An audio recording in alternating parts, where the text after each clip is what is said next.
Hey everybody, welcome to Wings on Katella episode 14. I think 14. Does that sound right, Jack? Yeah, I think it's 14. All right, we're going to go with 14. This is Wings on Katella. We cover Orange County sports for the Sporting Tribune. We talk Anaheim Ducks and Los Angeles Angels. And today we just had the MLB Draft, the 2025 MLB Draft, completion of rounds 1 through 3. Including the Angels finalizing the day at pick 105. We're going to talk about that, among other things.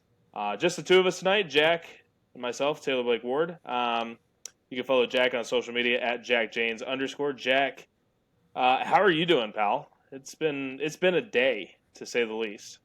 It's been a long day. My day hasn't been as long as yours because you've been doing extensive draft work, and I pretty much just did the first pick for the Angels. But yeah, it was a hectic couple of hours for me there. How are you doing?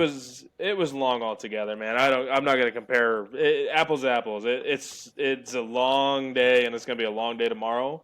But I would much rather have preferred it be 3 long days instead of this 2 long days nonsense that MLB makes a lot of bad decisions, and this is one of them. So, you can follow us and follow our work at the sportingtribune.com. You can follow Sporting Tribune at Sporting Trib, and you can follow me on socials at Taylor Blake Ward. Jack, just get it out of the way. The first pick, the Angels had the number 2 overall pick this year. They selected Tyler Brener, right-handed pitcher from UC Santa Barbara. Quite unexpected in a way. You got to talk to Tim at Angel Stadium. We both got to talk to Tim later on Zoom, but you got to talk to him with kind of quick response thoughts. What are your thoughts, and how did Tim kind of proceed with this pick? I'll say my thoughts first, just because I don't have as in-depth thoughts as I thought I would, because this was a pick that kind of went off the board. I mean, there were about, like we've been texting the last few days, there's about 9-10 guys that we expected could be with the shot for the second overall pick, and this was not one of them. That's not to say he's a bad pitcher or a bad player by any means, but it was just not expected. Excuse me, I'm already rattled by it, and we're only 5 minutes in. But yeah, Tim. I mean, just from talking to Tim, it seemed like they really liked the profile and they really liked the character. We'll get into it, I'm sure, but obviously the situation with his mother, just the fact that he was able to have the season he had, persevere through all the adversity going on in life, was just remarkable as a human being. But just to go to the skills aspect of it, Tim mentioned that the second half of his season was really impressive, and they really like his changeup, and a lot of people do. He's got an elite changeup. He uses it in all counts, and Tim McElvain even said that was a separator for them, was how elite that pitch was and how they can build around it. And he also has it's not that his fastball is nothing. It's mid-90s fastball that touches upper 90s, and he's still got some room to fill out for his frame. But that changeup, it's something to build around. Yeah. If you're unfamiliar with Tyler Brener to the degree, he is a command pitchability right-handed pitcher who has a plus changeup. And if you're unfamiliar with scouting terms, that just means it's really, really, really good, among the best, right? That's what it is. Able to locate is mid-90s fastball, sits about 93 to 96 on any given day. I got him 94 to 97 when I saw him. He throws a slider that, under the hood numbers are going to be a lot better than the actual pitch itself, which is a little bit mechanical. He's just a young arm. Dealt with some stuff this year, and when we were talking about his performance, I mentioned it to him on the Zoom, is his defense behind him at UC Santa Barbara was not great, to say the least. I saw him pitch twice this year. He gave up about 15 hits, and I think I marked 4 of them down as hits entirely. It was his defense really just wasn't behind him. Like you said, you can use that changeup in any count. It's going to be a swing and miss or a get out of a jam kind of pitch for him. That should carry all the way to the big league level. Very Michael Wacha kind of changeup. It's that good. I wouldn't call it an airbender like a Devin Williams kind of thing. It's totally different than that. But it's a little prototypical like Michael Wacha, but it's a good one. And I think there might be a little bit more upside than Michael Wacha. But Jack, I don't know if you agree with me on this. This is my perception of it. Is we do like Tyler Bremner. Tyler Bremner is a talented pitcher, right? We agree that he's going to be a rotation member of the future. Finding a starting pitcher is very challenging. Developing a starting pitcher is even more challenging. So this feels like he is a starting or mid rotation starting pitcher. There's more upside there. I think a lot of people got upset because I said mid rotation. He has the upside to be near the front. He could be a number two. I wouldn't call him an ace by any standard, but he could be a number two. But I think the verdict is when you have the number two pick in the draft, no matter what sport it is, upside has to be king, right? You have to capitalize on what would be star power. Tim McElvain that they did mention that they did look at. He wants a bat. He liked the bats. There were definitely bats in this class that could have fit that profile. I don't want to say there were better college pitchers than Tyler Bremner because personal opinion, the guy that they were linked to almost the most is the guy that I definitely would have liked Bremner way over. I don't want to bash the kid any more than we already have, and I feel bad because he's a good pitcher. But I like Bremner a lot more than I like Liam Doyle. If I'm being real honest about it, I like him a lot more. Kate Anderson was available. Actually, to put it to an easy degree, the only guy that wasn't available was Eli Willis. So I don't know. I mean, do you agree, Jack? Is that when you have the number two pick, you've got to go so heavy on it, and then we can kind of get into what they did the rest of the day and why it might not be. It might be a little disappointing if we're being blunt, if we're being honest. Yeah, I agree. Like when you have the number two overall pick, you should be able to pick the best player available. You know how many times you're going to pick number two, throughout the years go by and all that. So having this opportunity, they had a chance to take someone with real high upside that could be a real difference maker for this team going forward. Not to say that that's not going to be Tyler Bremner. Tyler Bremner could definitely be a difference maker at the major league level, but it's always tough because especially the MLB draft being so much of a crapshoot compared to the other leagues that people follow, like NFL, NBA, NHL. You never really know, and so you're taking a gamble on a guy no matter what you're picking. But that's why guys at the top of the draft boards are usually guys that just have insane upside. And not to say that this guy doesn't have upside, but one thing that stood out to me was this was his first full season as a starting pitcher in college. And there's some scouting reports that I read from him that durability could have been a concern, given that this was his first year being a full-time starter. But the Angels aren't really worried about that. I asked Tim McElvain about it, and he said once you kind of know the context around the situation of, he lost a bunch of weight over the offseason, he gained it back, and then he was still trying to find his footing in the first half because he'd been dealing with other things. And then once the second half kicked in, he started pitching really well, and they said that stood out to them. And I think the biggest thing for them is they like the character, they like the compete level in this kid, to go with the talents that he already has. Yeah. I mean, just sticking to the Bremner note, this is a guy that was anticipated to be a top 5 pick at the start of the spring. We mentioned the performance already. It was fine. It wasn't bad performance. It just and the second half definitely was better, but durability, I think, is the biggest question there because, as you mentioned, he hadn't started up until this point, or at least full-time, and his first 3 starts only lasted about 40, 50 pitches, if you kept track of it. I think his first start, they called it cold weather, even though it was like 60 degrees in Santa Barbara. It's whatever, That's cold for more SoCal. to you. Sure. I mean, it was only like 1 billion degrees on the mountain today, but it's you're going to Arizona tomorrow? I know I'm way off topic here. Oh, dear God. Be safe. Hey, it's going to be cooler. It's going to be 104. It sure felt like 104 up here. Either way, Tyler Bremner, he fits the profile of RHP1, right? And in this class, you had Seth Hernandez, obviously the high schooler that is an anomaly for some, myself included. And he would have been RHP1, but on the prep side. On the college side, you were kind of splitting hairs a little bit. It was Kyson Witherspoon of Oklahoma, who went to the Red Sox at 15, I believe. Red Sox at 15, I believe. It's not that Bremner was a bad pick. It's not that Bremner is a bad pitcher, anything along those lines by any means. Great kid. Got to talk to him. I wanted to share this actually, and we'll touch on it. Jack, you got a little bit of this too, as you got an understanding of it. Is I went to go see Tyler. We were going to do a feature on him at the Sporting Tribune, and we had set it up and everything. And I saw him against UC Riverside, and I just pulled up the date. It was April 11th. April 11th, his start against UC Riverside. We were going to do a profile of him post game, and something happened for me personally that I had to leave the minute that Brener was done. I sent an email, never heard back, and I found out the reason as to why. And sadly, for some people, it is a connection that they have to this young man that lost his mother to cancer, which is just a very sad thing if you've ever been through it.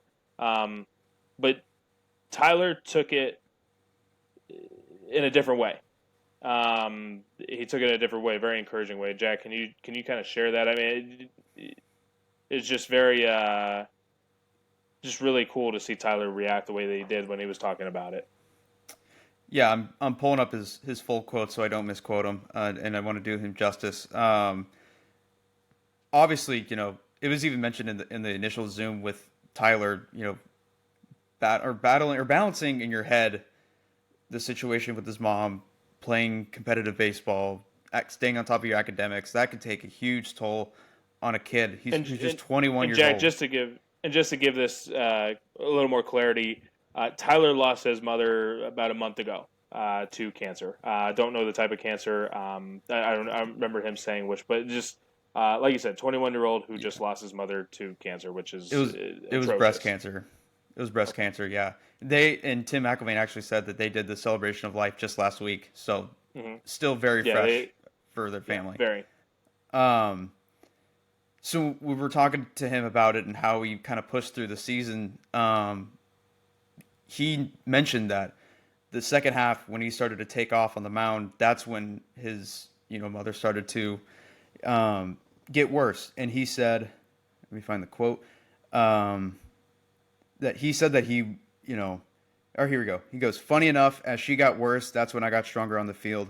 I feel like I did a very good job of using that negative energy and channeling it to pitching angry, or pitching for her, or pitching for something bigger than myself."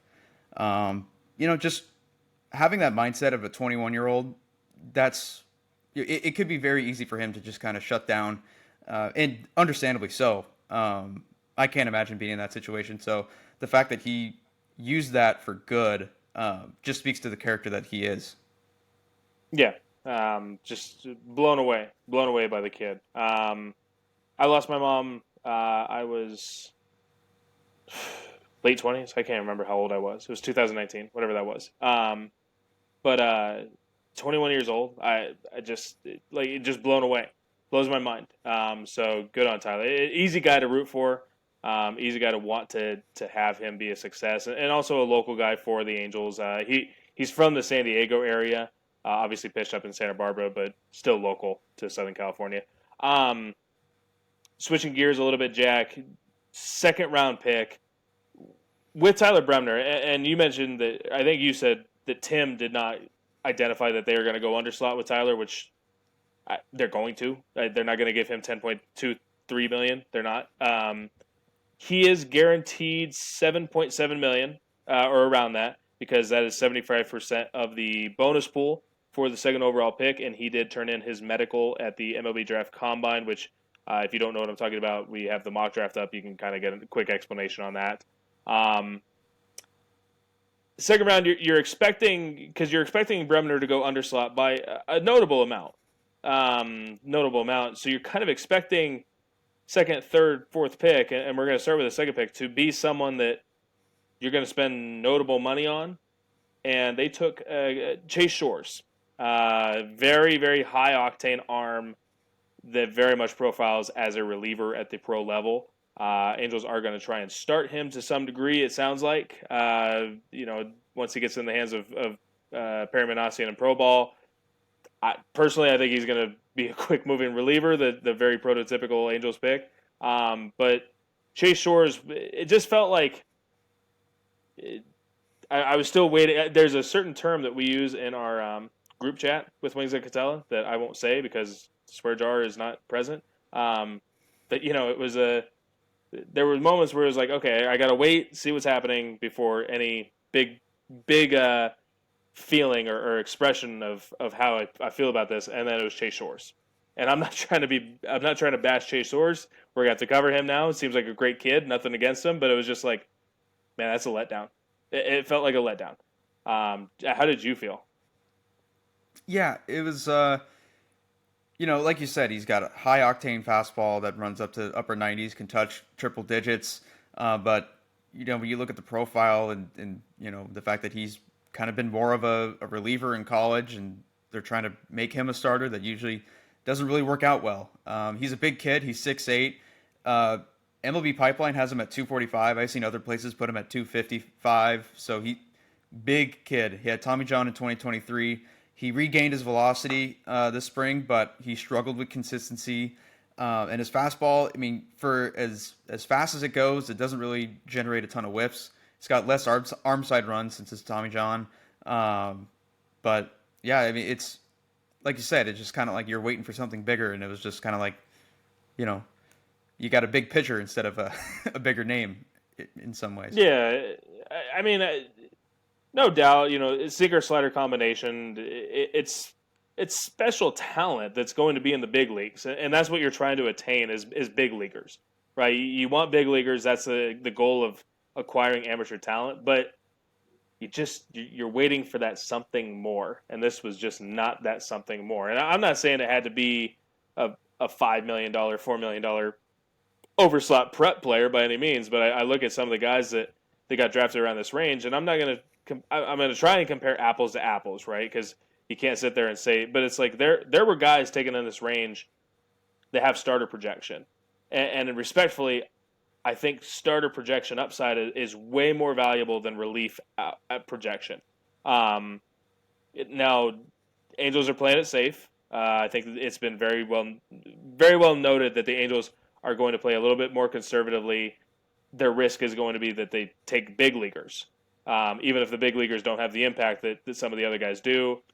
I think partially that's, well, I won't get into that, but it's like I said, Chase Shores, fine arm, talent, but looking around, I think there's just so much more upside to what you could have attained in the second round, and I feel like a second round pick is extremely valuable. You get into the third round and the fourth round, and they're valuable, but the outcomes, if you look at the data, a lot of third round, fourth round guys don't make the majors. So taking a guy, and we'll touch on him, taking a reliever in the third round or the fourth round, it's not as notably disappointing as it would be for the second round. But this just felt way too much of a letdown for what the projected outcome is and what you had around you. And like you said, you can't compare because bonuses are going to be different, players come out differently, relationships are different. But just categorizing and generalizing, there were definitely players here that had substantially more upside that I feel like the Angels could have had an option with. Yeah, I agree. Okay, perfect. The only other note I had on him, you have a way more in depth, saying than I would have. The only other note I wanted to hit on is because he's so tall, he throws from a lower arm slot, but because he's 6'8", he still gets downward angle on his pitches, which is pretty rare from a lower arm slot guy. So that could create some deception to help with his lack of whiffs, but. Yeah, no, it's interesting. Jack, I told you this. I told anyone that I was on the phone with in the last 2 hours, I did tell them about this, and also someone that I wrote a final mock today, right? Mock draft 3.0 for the Sporting Tribune. At the very top of my notebook, like circled in red, big bold print, it said Chase Shores to the Angels in the second round. Like just big bold print. I did not put it in the mock. And I'm just hoping that everyone believes me on that. But I don't have a reason to lie about it because I don't know if I was totally satisfied with it, but I had it sitting there right in front of me. So Chase Shores, second round pick of the Angels, could have had that in the mock, and it probably would have saved my mock draft because mock draft did not look pretty at the end of the day. Moving on to the Angels' third round selection, as I pull it up, is Johnny Slawinski of Lyndon B. Johnson. As I'm going through my notebook here, Lyndon B. Johnson, high school in Texas. Projectable is just a really good way to put it. He's such a good athlete too. Is a hard thing to skip on. He's a four-sport athlete. He's a left-handed pitcher, like we said, high school pitcher. Super projectable. Probably a little bit of a greener arm. It's not like he has this wipeout pitch. The upside is there because of because of the athleticism, because of his projectability. But as it stands right now, guy it's pretty much average. He has a low 90s fastball, gets it up to about 93. Slider, curveball, changeup, so he has a 4-pitch mix, but nothing that really stands out as a true out pitch to a degree. I don't know. What are your thoughts on Johnny Slawinski? As of this moment, it does sound like he is signing. It doesn't sound like there's any concerns about him not signing, which Texas A&M has been a positive and a negative for the Angels in the last year. Yeah. Lower arm slot creates deception because he hides the ball well, which is kind of typical from a lefty that you would see. Like you mentioned, the 4-pitch mix. Between his two different breaking pitches, his slider and his curveball, his slider grades out better. It sits in the upper 70s. With his projectability, I've seen some scouting reports that said he could have 3+ pitches with his slider, changeup, and fastball. His changeup has significant fade, sitting in low 80s.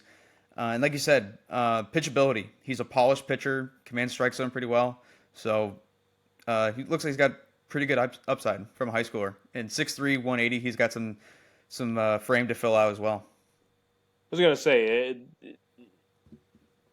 there's nothing wrong with an upper 70s breaking ball by any means, but you need a little bit more bite. You need a little bit more power once you get into pro ball. So I think this is going to be a long-term project, which I think people have been calling for the Angels for a long time. You need that guy that's going to be around for quite a while. And, Caden Dana moved pretty stinking quick. You need someone that's going to hang around a little longer than Caden Dana kind of thing. Plenty of room to fill out. I think he's going to get stronger. Maybe you get that fastball up to sitting 92, 93 as opposed to touching 93.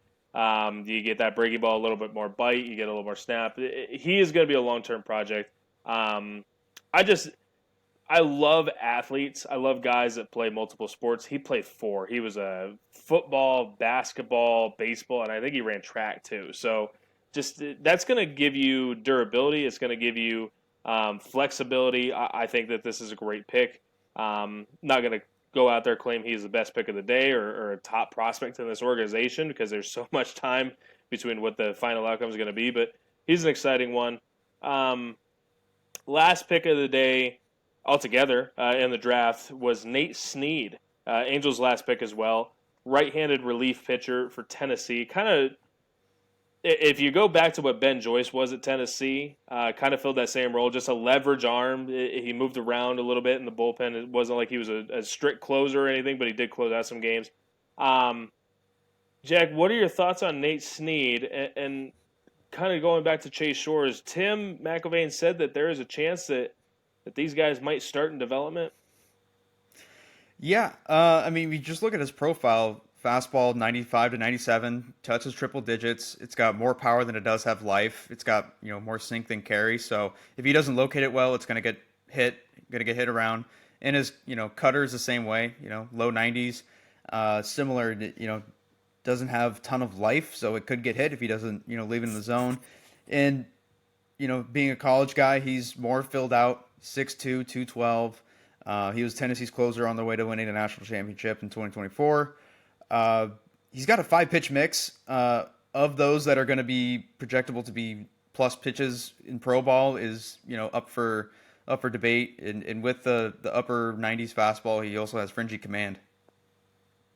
Yeah, you mentioned the 5 pitches. He works around the zone. Sometimes he's going to miss big. That's the thing you're looking for with control is do they miss or do they miss big? He doesn't miss big as often as he misses, which is fine. That gives you at least an idea that he's going to find the zone. Command is going to be a thing. The 5 pitches that kind of makes it tricky with Nate is he's got a north-south profile and he's got an east-west profile because he's got that cutter slider that he can work glove side. He's got that changeup that he can work arm side. That gives him a little bit of an east-west profile. He's got the fastball. He can rise. He can sink. He can do kinds of different things with it when he's on top of it. I think the curveball is going to be the best pitch for him, which the Angels surprisingly have not utilized curveballs in development. I know that's something that's a little deeper thought process, but they've always jumped right to the slider, and a lot of teams are right now. But the curveball is kind of being dumped to the side, and the Angels, I think they need an arm that throws a curveball, right? So I like that Sneed is a curveball over slider kind of guy, but he gives when you have a north south and an east west, and you can at least find the zone a little bit.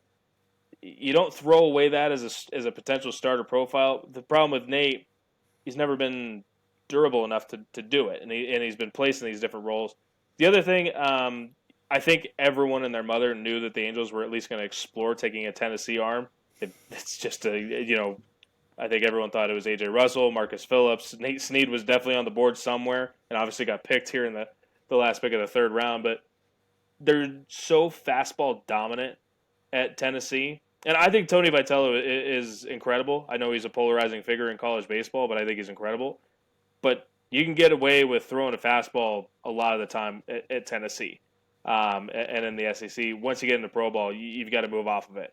So he's a guy that I think the more reps he gets with his secondaries, I think he's going to improve. I think Nate Sneed is someone that I worry.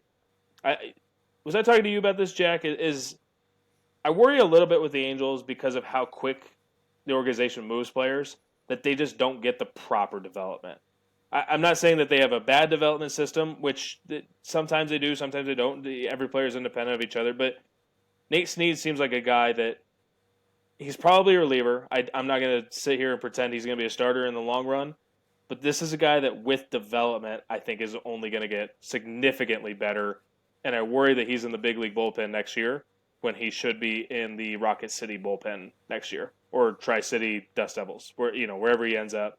I would like to see someone like Nate Sneed get a proper development as opposed to a quick-moving development. Yeah, I mean, you just look at the Angels' track record the last few years, especially under Perry Manassian's tenure. I mean, how many of these guys get drafted and they're in the majors the next year or the next 2 years and stuff like that, and they don't let their players fully develop in the minor leagues. They like to do their development at the major league level, which it's good for some guys. It's not good for other guys. It's all dependent on the player, and it seems like sometimes they just kind of fit all the players into one mold and how to develop a player instead of realizing each not specific to pitching, but each player is on their own different path. Yeah, development is not linear, and coaching is not linear as much as I'm not saying the Angels do this, but they're definitely. I've noticed it with other organizations as well. Is there's this flat line of development, and in all honesty, the Angels used to do that before Perry Manassian, which was not a great look. Jack, top of your head, looking at the draft, was there a certain team that you liked their draft a little bit more than another team, or was there one that you didn't like more than another team? Overall, I'm not sure if there's one I liked more than the other. I just still can't believe Eli Willis went first overall. That was not on my radar at all. That's fair. No, I think there was a fair chance that he was. I always felt he was going to be at least an option. If you read the mock this morning, I gave him like a 23% chance, just kind of process of elimination, because I think Seth Hernandez had at least a shot there. It was a small shot. Ivar Arquette had a small shot. The field, I put like a 1%, 2% small, but it was down to Cade. It was down to Ethan, Cade Anderson, and Ethan Holiday. But Eli Willis just lingered for so long right at those picks. And this last 2 weeks, I think Eli didn't go to the combine, so his price was going to move compared to the Boris clients of Cade Anderson, Ethan Holiday, right? Because Scott's not going to take a discount. We know that. So Eli is what's his management group? MVP management. They might have taken a price cut, and also you don't have to guarantee him the 75%. He's going to get 75% or more, but you have to guarantee him that. Also, Eli, with his age of being 17 and a half years old, he was eye-popping on all the models. And when you go through it, you'd be surprised how much the model dictates the pick over the scouting these days. And I'm not going to say Washington was in a tricky situation. I actually think their scouting department did most of the homework and made the pick here as opposed to the model, because that's what Washington does. And Mike Rizzo, there's going to be a lot more to that with Mike Rizzo not being the general manager there, and I don't think Mike's the problem there. And we're going to find out soon, I think. But yeah, I just don't think there was big change between what Mike Rizzo would have done with what the scouting department decided on, because I don't think Mike DiBartolo is his last name, DiBartolo, the new interim general manager. I think he let the scouting department dictate this. I know that he went on network. He gave the whole spiel. He played the politics game, but I think the scouting department made a big decision, and I think the model helped. But also, Eli priced himself down, and you got to give him credit for being the number one pick, man. We'll see what the upside really is with Eli. I thought he actually had a chance to go on the Angels, so yeah. Not sure if you saw it, but you're Mr. Arizona State. 2 Arizona State players taken today? I believe so. 2. One of them was part of my favorite draft so far. The Miami Marlins basically built part of their future lineup, if you ask me. Pick number 7 was Aiva Arquette of Oregon State. I think there is star potential there. I think he's a great bet. They took Cam Cannarella of Clemson, Brandon Compton, who you're familiar with at Arizona State, and Max Williams of Florida State. Different profiles on a lot of those guys. Max Williams, obviously a power soul guy, and Brandon Compton, very much a power guy. I really like that draft. I think they got 4 players that are going to be a part of their future lineup, and that's a big deal. So, loved what Miami did. Corona High School made history today, which was anticipated to some degree. Brady Ebel was a big question, and he went 32nd overall to the Milwaukee Brewers. I liked their draft as well. But Seth Hernandez goes 6th overall to the Pirates. 6th overall to the Pirates. Billy Carlson goes 10th overall to the White Sox, and Brady Ebel goes 32nd overall. Corona High School, the first prep program with 2 players selected in the top 10, and the first prep program with 3 players in the first round. Shout out to Andy Wise, head coach down at Corona High School. Texted him yesterday, and he was excited. I also texted Seth last night, and Seth's a good kid, man. He's the man. He's coached up. He knows how to blend his own personality and how to coach up and give the political response, the media response. Absolutely love Seth, and really happy for him that he was able to get with the Pirates, and I mean a future of Paul Skeens and Seth Hernandez. That might be a little bit of fun out in Pittsburgh. Also, some players we profiled over the year was Angel Cervantes, went 50th overall to the Pirates. I know that Thomas Murray had a nice little profile on him. I profiled Quentin Young, who went to the Twins in the 3rd round, I think. I know he went to the Twins. I just can't remember if it was 2nd or 3rd round. I want to say 2nd. I want to say 57th overall, if I'm doing it off the top of my head. So, good on those kids. Rick Tapia, our photo director at the Sporting Tribune, he texted me because he was going to go to Santa Barbara like 3 times to go do a portfolio with Tyler, and his text was very, very humorous. We won't share it, but it was really funny. So, Rick, attaboy, Seth, attaboy, Angel, Quentin, everyone, man. It was fun. The draft is fun, but I'm also like so done. I'm going to be working until 6 in the morning, so don't worry about it. You can text me all night. Way too many unread text messages. Jack, I don't know if we had anything else. There was a baseball game today. You were physically at an Angels game today. I could not tell you they lost, right? Sure. Okay. Yeah. Yeah. I mean, when the pick was made, it was the seventh inning, bottom of the seventh inning, and we had 15 minutes until we were going to go talk to Tim McIlvaine. So I missed completely the eighth and ninth inning. Didn't go to any of the post game interviews because we were busy interviewing, Tim and Tyler Brener. So yeah, it was 5-1 when I left, and when I got home, I was like, oh, I didn't even check the score, and it was 5-1 still. So Oh, there Angels you do go. not get to 500 at the 500. All-Star break, unfortunately You, for them. But so quick little thought here. Obviously they're not going to be 500 at the All Star break, but um, expectations of what the Angels would be at the All Star break, right?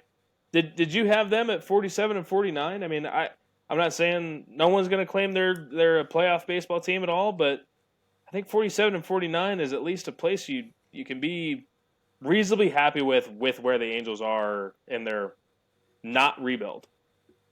yeah, you can look at it that way. The way I looked at it was, how many times the last few years have they been sniffing 500 at the All-Star break, and then or at the trade deadline, and then they kind of fall apart in August?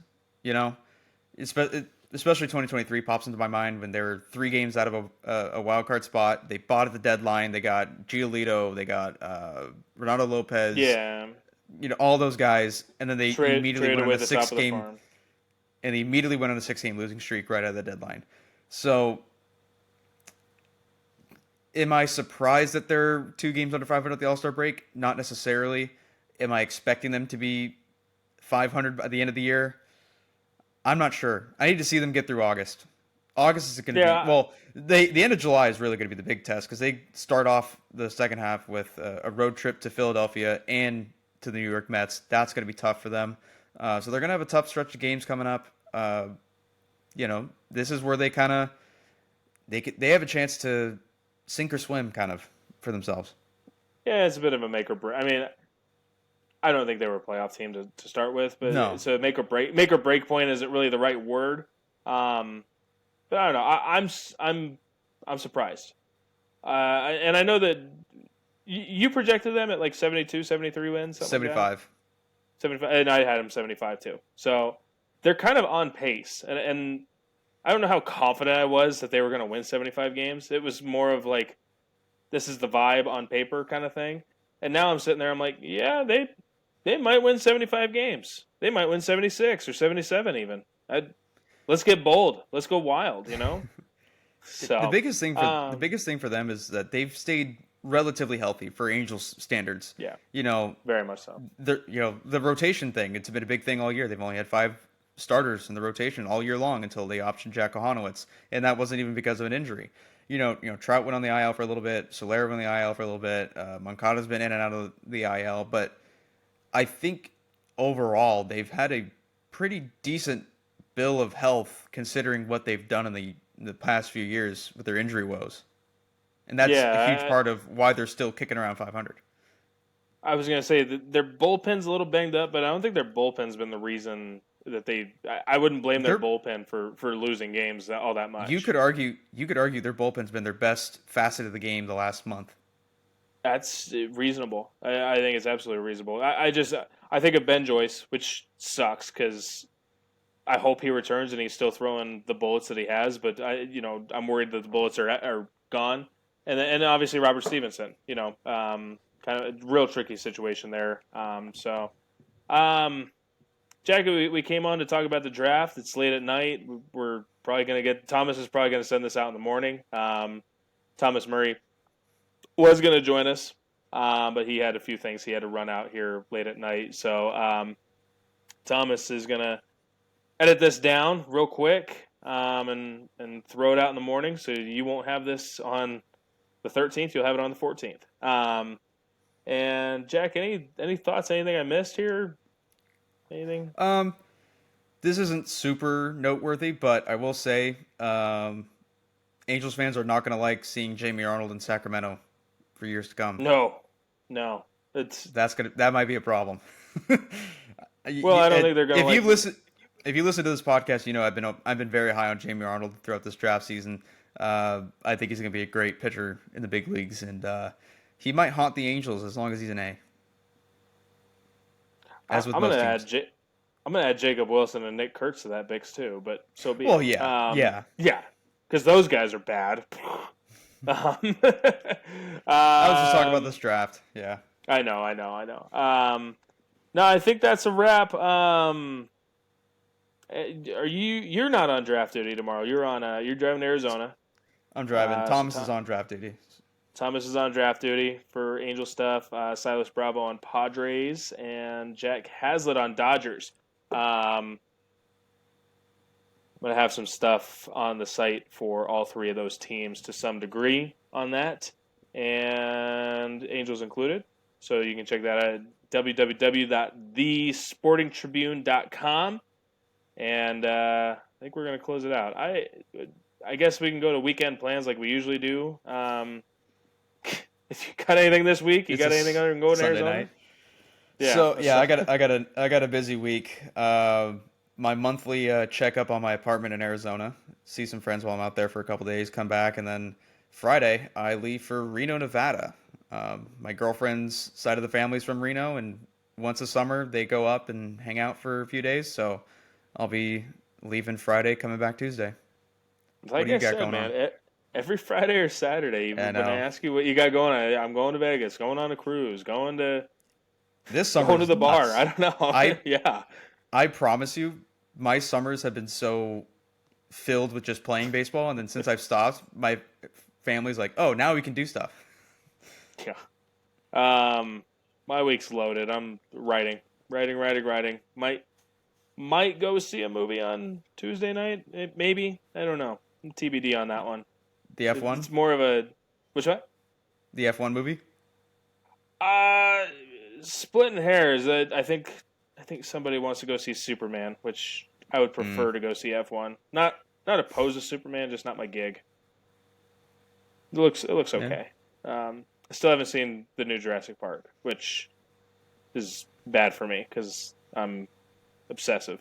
So, oh man, all right, you and me, real broad strokes here. No assumption of who goes ahead of anyone. Oh God. Who do the Angels take at pick 10, 11, 12, 13 next year? Ooh. I know, right? Do you- I've got names. I have a funny one. Do you think Jace Laviolette goes back to A&M? No. Oh, no, he's going to make his Run money it back. with that. Run it No, back with Jace Laviolette. Cleveland's going to give him some money. I think Cleveland's going to give him some money. Who's a senior? You know what? I'll just because this is you know, um, Yeah. a Broad very strokes serious, question. a very serious question. I'll go Ryan Fasica out of University of Laverne. Shout out. Nice. Wow. That is definitely. I do not have a write up on him. Apologies to Ryan That's Fasica. Um, that's my shortstop. I'll give him a Corona High School kid. Let's go Anthony Murphy. Anthony Funny Murphy, enough, center Ryan fielder. Fasica is a Corona High School guy. Is he really? Mm-hmm. What's Corona? What year? Ooh. He 'Cause he graduated probably in would have played 20. with He graduated in 22. Oh, they just had a kid in 22. Like a kid that got drafted in 22. Isaiah.